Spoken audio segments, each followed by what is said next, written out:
Bonjour à tous, bienvenue dans cette édition. Tout de suite, le sommaire.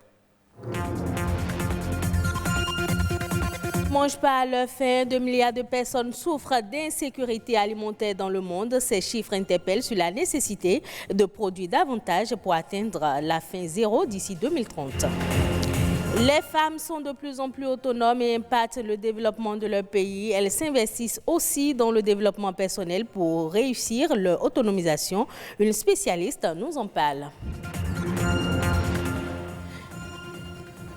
Malgré son état encore embryonnaire, il existe pourtant des productions de bonne facture quand on parle de cinéma au Bénin. Mais ces productions sont-elles dignes d'être inscrites au rang d'œuvres cinématographiques? La réponse dans un instant.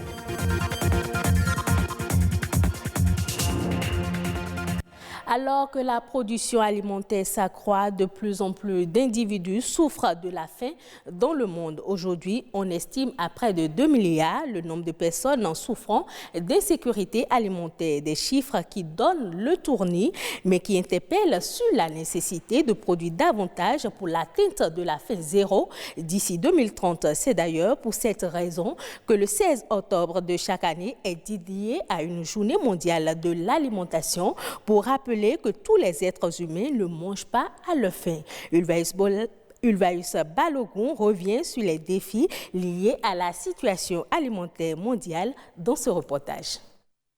Selon le dernier rapport sur l'état de la sécurité alimentaire et de la nutrition dans le monde, le nombre de personnes sous-alimentées est en hausse depuis 2015, touchant environ 821 millions de personnes en 2018. Ce qui signifie qu'à l'échelle mondiale, 2 milliards de personnes environ sont dans une situation d'insécurité alimentaire modérée ou grave. Déjà, le fait qu'on parle de plus en plus de changement climatique, cela agit sur les espaces qui sont cultivés, sur les durées des saisons, les saisons des pluies, mais cela aussi agit sur la nature et la qualité des sols. Donc tous ces éléments mis ensemble font aussi que de moins en moins on a des productions agricoles qui soient rentables, capables de fournir à la population de l'alimentation en quantité et en qualité. Ainsi, une personne sur 9 ne mange pas suffisamment pour être en bonne santé et mener une vie active. Une situation aggravée par la pandémie de la Covid-19 qui a eu un impact dramatique sur la sécurité alimentaire. Dès le début de cette pandémie, beaucoup d'États ont pris des dispositions, des précautions pour éviter sa propagation. Et parmi ces dispositions qui avaient été prises, c'est un peu mettre les populations en quarantaine. Mais quand les gens n'arrivent plus à se déplacer et à aller travailler dans leurs champs, cela pose un grand problème. Quand les structures de transformation de ces produits, quand tous les circuits de commercialisation ne fonctionnent pas, même si ce n'est que pour un seul mois, c'est déjà suffisant pour qu'on puisse vivre les effets de ça. Donc avec la Covid, oui, la situation a été telle que le monde s'est arrêté un peu. Avec la perspective d'une population mondiale atteignant les 9 milliards de personnes en 2050, l'atteinte de la faim zéro d'ici 2030 devient problématique, à moins de changer de paradigme. Vous savez, on peut reporter d'acheter un habit, on peut reporter d'acheter une chaussure, on ne peut pas reporter de manger. On mangera tout le temps et donc il faut réfléchir toujours sur comment on doit manger et manger bien tous les jours. Et ça, il y a des pays, y compris le Bénin, qui sont en train de travailler sur des visions qui peuvent nous amener à définir une stratégie qui va faire qu'on se maintienne toujours. Maintenant, il faut aussi prendre en compte les problèmes de climat. Il faut bien gérer la nature, il faut bien gérer l'environnement parce que c'est un facteur qui peut nous surprendre si et seulement si les choses ne sont pas prises dans de très bonnes conditions. Des défis qui appellent à une urgence dans la gouvernance alimentaire pour un monde libéré de la faim, capable de répondre à la fois à la demande croissante de nourriture et d'affronter les nouveaux défis environnementaux. Merci à vous, Ulvaeus Balogun. On parle à présent de l'autonomisation des femmes qui est de plus en plus une réalité. Les femmes sont présentes dans plusieurs secteurs économiques. Leur autonomisation se présente sous différentes formes et pour jouir pleinement de cette indépendance financière, les femmes s'investissent de plus en plus dans le développement personnel. Daniel Adéchoubou, coach en développement personnel, nous en dit long à travers cet extrait. La plupart du temps, s'affirmer sur le lieu de travail ne dépend pas seulement d'un seul aspect de la vie. Il ne s'agit pas seulement du physique. S'affirmer sur le lieu de travail commence également avec vous qui développez des valeurs. Parce que souvent, votre valeur vous donne de la valeur de l'entreprise. Lorsque vous avez des valeurs, vous êtes difficilement remplaçable. La femme, on se focalise sur un aspect et on laisse les autres aspects. Si je suis assise sur une chaise, c'est parce qu'il y a 4 pieds. S'il y a un pied qui manque, je suis en déséquilibre. Donc, s'affirmer tient compte de 3-4 grands aspects majeurs. Et capacité à pouvoir gérer ses émotions. Si je suis une femme et qu'on ne peut pas me mettre dans un travail sous pression, je me mets en colère tout de suite, c'est moi qui crie, j'aurai des difficultés à m'affirmer sur le plan professionnel. La plupart du temps, elle s'attache souvent au fait que je viens au travail, je fais mon travail. Si ce n'est pas l'aspect physique, c'est que je viens au travail, je fais mon travail. Même au niveau du travail également, il faut prendre le temps de développer ses compétences. Ne travaillez pas seulement pour venir au travail, travaillez pour devenir expert dans ce que vous faites. Osez également exprimer son idée. Ne pas avoir peur de faire des erreurs. Oser exprimer son idée, oser exprimer ses compétences, ne pas avoir peur des erreurs. Et ce que je dirais à ces femmes qui n'arrivent pas à s'affirmer professionnellement, c'est que si elles sont arrivées jusque-là dans leur carrière, c'est parce qu'elles ont quelque chose en elles qui a de la valeur, dont l'entreprise a besoin, dont le Bénin a besoin, dont leur nation a besoin. Donc, ce serait dommage d'arriver jusque-là et de ne pas libérer cette plein potentiel. On l'appelle communément 7e art. Le cinéma se caractérise par des spectacles proposés au public sous forme de films, mais au Bénin, il n'existe que de mini-productions cinématographiques et de nombreux citoyens se posent la question de savoir si ces productions peuvent être réellement classées parmi les œuvres cinématographiques. Plus de précisions dans ce reportage. Tu vas passer certains films. Même après avoir fini de regarder ce qu'ils font, tu vas te dire, mais le film parle de quoi? Des plaintes et des désolations des citoyens à l'encontre du cinéma béninois. Le cinéma existe-t-il réellement au Bénin? La question s'éveille dans les cœurs et certains acteurs cinématographiques tentent d'y répondre. Nous faisons du cinéma au Bénin. Nous y allons pas à pas. Ce que nous faisons, c'est du cinéma.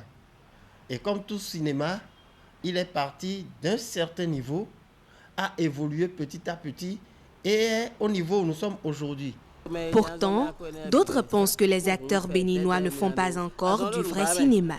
Nous faisons des efforts, mais ne faisons pas encore du cinéma au Bénin. Personne n'est capable de dire combien de films, longs métrages nous faisons en moyenne au Bénin régulièrement. Et lorsque vous n'avez pas ces données, ça veut dire que vous ne faites pas du cinéma. Des propos qui montrent le vrai visage du 7e art au Bénin. Le cinéma béninois ne parvient pas encore à s'imposer à l'international. Les irrégularités observées ces dernières années dans cette industrie seraient à l'origine des maux qui freinent son décollage. Vous avez d'une part les acteurs du métier qui croient tout savoir. Ils ne se cultivent pas, ils lisent pas, ils ne s'actualisent pas, ils ne se documentent pas. Et puis voilà, ils disent qu'ils sont réalisateurs, ils sont acteurs du cinéma. Il n'y a pas trop de publicité faite autour des œuvres cinématographiques béninoises. Sinon, il y a des dizaines et des dizaines de jeunes cinéastes qui tous les jours travaillent. Beaucoup de réalisateurs sont tentés de faire des films pour plaire à l'extérieur parce qu'il faut des buildings, des maisons à étages, tout ça. Ce n'est pas forcément ce que les autres veulent. Les autres veulent nous découvrir à travers notre cinéma. La cinématographie béninoise ne dispose pas d'un cadre juridique, ce qui constitue l'autre handicap pour son financement. Des gens viennent s'installer au Bénin pour faire leurs projections et c'est réglementé par quoi? Comment doter la cinématographie d'un fonds? Et il y a plein de problèmes qui, une fois que le code sera voté, vont trouver leur solution. Tant de problèmes qui empêchent la professionnalisation du cinéma au Bénin.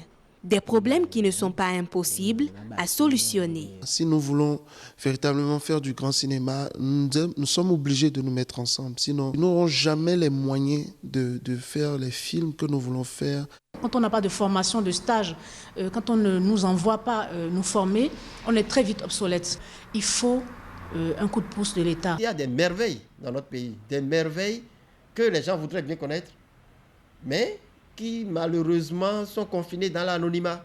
D'où la nécessité de convaincre les gens de faire des films spécifiquement béninois, des films qui nous ressemblent. Des remèdes appropriés qui pourront conduire à la professionnalisation du cinéma au Bénin. Pour y parvenir, chaque maillon de la chaîne devrait jouer sa partition.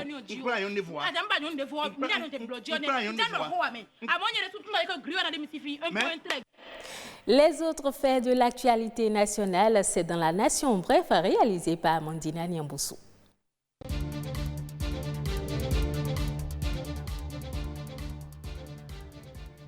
La loi de finances rectificative gestion 2020 a été adoptée ce jeudi à l'Assemblée nationale.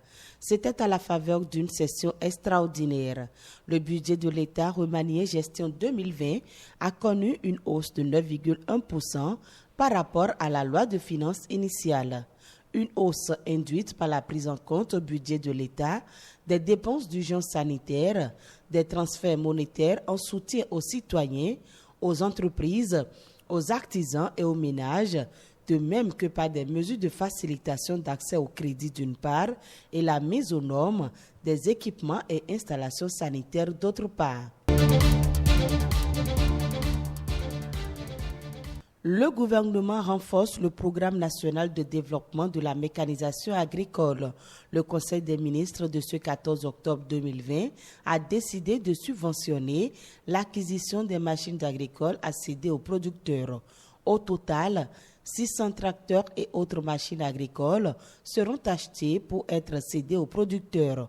Selon le communiqué du Conseil des ministres, conformément au plan de riposte contre la COVID-19, la possibilité de crédit bancaire sera facilitée aux acteurs du secteur agricole à travers le mécanisme de financement du Fonds national de développement agricole. Le Conseil des ministres a également adopté de nouvelles modalités de gestion et de sécurisation du pâturage en République du Bénin.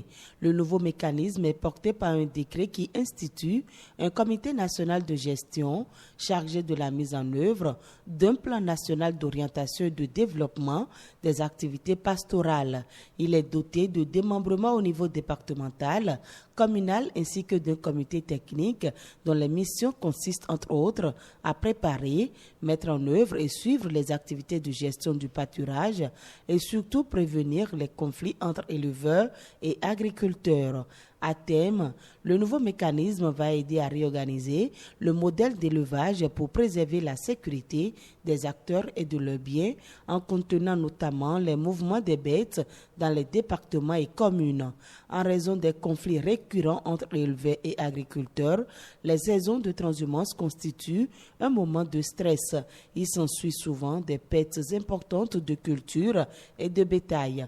Par ailleurs, la gestion de ces périodes est devenue un problème de sécurité intérieure au regard des dégâts causés et une menace sur la quiétude des populations.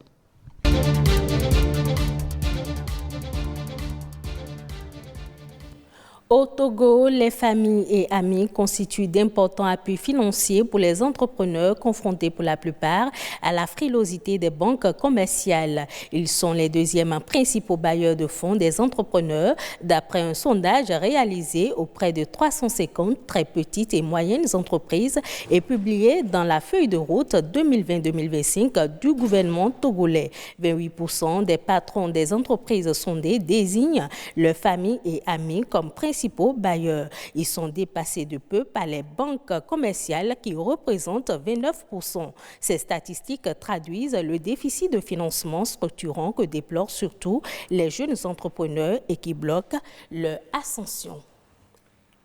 Ainsi prend fin ce journal. Merci de l'avoir suivi. Retrouvez cette édition sur le site de l'ORTB, www.ortb.bj.